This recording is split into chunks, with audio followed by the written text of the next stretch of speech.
There's a line to a quarry at the end of Thomas's branch. It goes for some distance along the road. Thomas was always very careful to whistle here in case anyone was coming.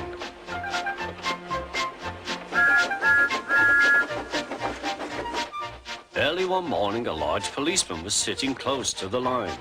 Thomas liked policemen. He had been a great friend of the officer who had just retired. Peep, peep, he whistled, "Good morning."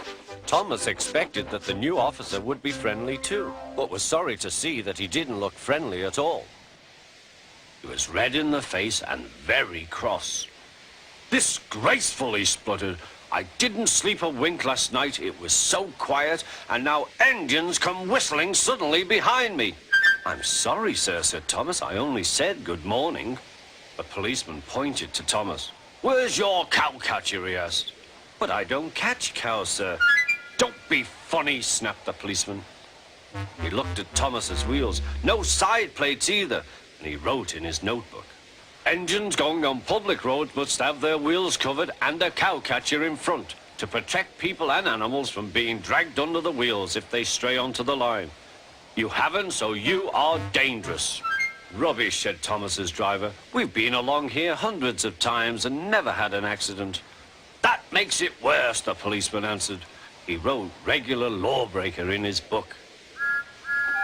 Thomas puffed sadly away.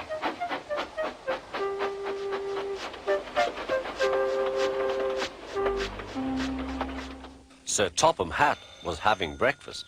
He was eating toast and marmalade. The butler came in. "Excuse me, sir, you are wanted on the telephone." "Bother that telephone," said Sir Topham Hatt. "I'm sorry, my dear," he said to his wife. "Thomas is in trouble with the police, and I must go at once."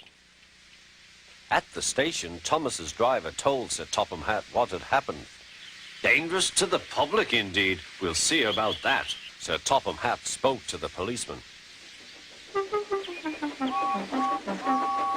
But however much he argued with him, it was no good. "The law is the law," he said, "and we can't change it." Sir Topham Hatt felt exhausted.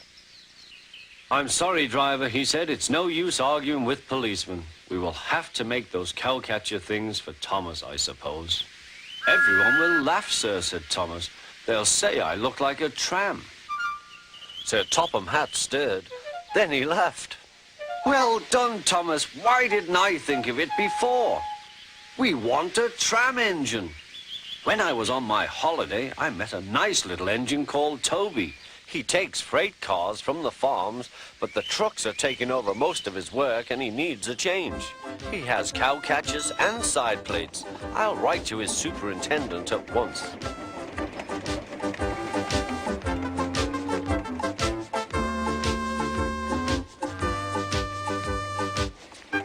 A few days later, Toby arrived.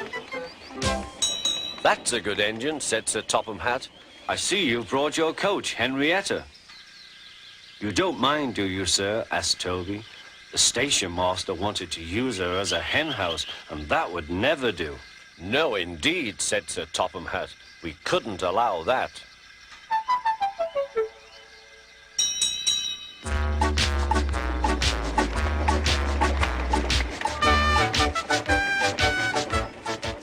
Toby made the silly cars behave even better than Thomas did.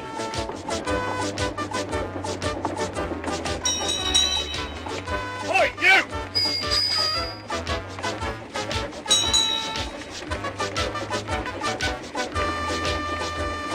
At first, Thomas was jealous, but he was so pleased when Toby rang his bell and frightened the policeman. They've been firm friends ever since.